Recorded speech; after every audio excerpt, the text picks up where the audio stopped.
વિધાનસભાની ચૂંટણી, વિધાનસભાની ચૂંટણી સૌથી પહેલા ઇલેક્શન કોણ કરાવશે?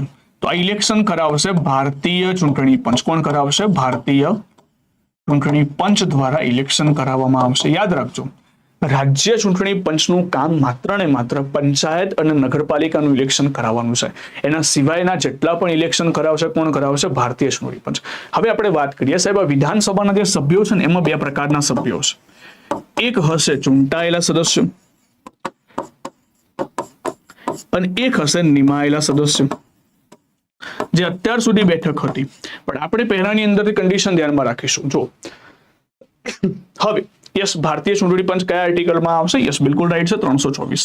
આર્ટિકલ 324 માં ભારતીય ચૂંટણી પંચ. હવે જો વિધાનસભાની અંદર બે ટાઈપના સદસ્યો છે, ચૂંટાયેલા અને નિમાયેલા.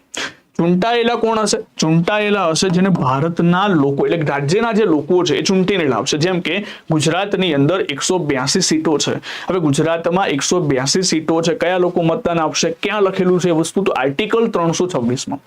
આર્ટિકલ 326 માં લખેલું છે જેની ઉંમર 18 વર્ષ કરતા વધારે છે અને જેનું મતદાર યાદીમાં નામ છે એ તમામ લોકો મતદાર યાદીની અંદરથી વોટિંગ કરી શકે, એટલે કે વયસ્ક મતાધિકાર આધારિત ચૂંટણી થાય છે. તો અહીંયા ચૂંટાયેલા સદસ્યોને કોણ ચૂંટીને લાવે છે?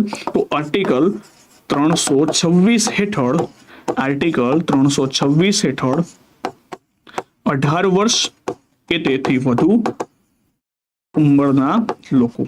ક્લિયર? પહેલા કેટલા વર્ષ હતા? પહેલા હતા 21 વર્ષ. પહેલા કેટલા હતા? 21 વર્ષ.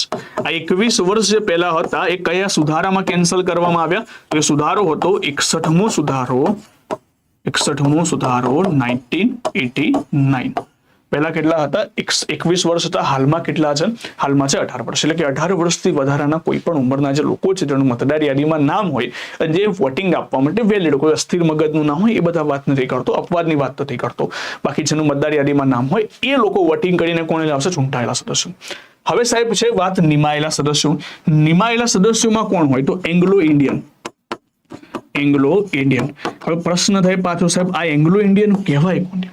તો એંગ્લો ઇન્ડિયન કોને કહેવાય? તો એંગ્લો ઇન્ડિયન એ વ્યક્તિને કહેવાય જેના પિતા યુરોપિયન વંશજ ના હોય. યુરોપિયન વંશજ એમાં પોર્ટુગીઝ, ડચ, ફ્રેન્ચ, અંગ્રેજો બધા આવી ગયા અને માતા ભારતીય હોય જે બાળક થાય એને આપણે કહીશું એંગ્લો ઇન્ડિયન. તો આજે એંગ્લો ઇન્ડિયન છે. અત્યાર સુધી એવું હતું કે એંગ્લો ઇન્ડિયનની એક બેઠક, એંગ્લો ઇન્ડિયનની એક બેઠક જેને રાજ્યપાલ દ્વારા નિમણૂક કરવામાં આવતું હતું. રાજ્યપાલ દ્વારા શું કરવામાં આવતું હતું? નિમણૂક કરવામાં આવતું હતું. પણ હાલમાં આ બેઠકને કેન્સલ કરી દેવામાં આવી. આ બેઠક વિશે આ એક બેઠકની આરક્ષણની જે વાત હતી એ કયા આર્ટિકલમાં હતી એ પણ તમને કહી દઉં. આર્ટિકલ 333. આર્ટિકલ 333 માં જણાવવામાં આવ્યું હતું કે વિધાનસભાની અંદર એક એંગ્લો ઇન્ડિયનની સીટ હશે, પરંતુ આ જે એક એંગ્લો ઇન્ડિયનની બેઠક છે 104મો સુધારો, 104માં સુધારામાં શું કરી દેવામાં આવી? રદ કરવામાં આવી. ચલો, ક્લિયર છે આટલી વસ્તુ?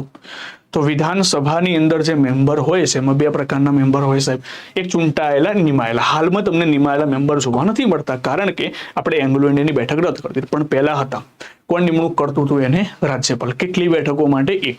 વિધાનસભાની અંદર એક આવશે, જ્યારે લોકસભામાં કેટલી આવતી હતી? 2 આવતી હતી.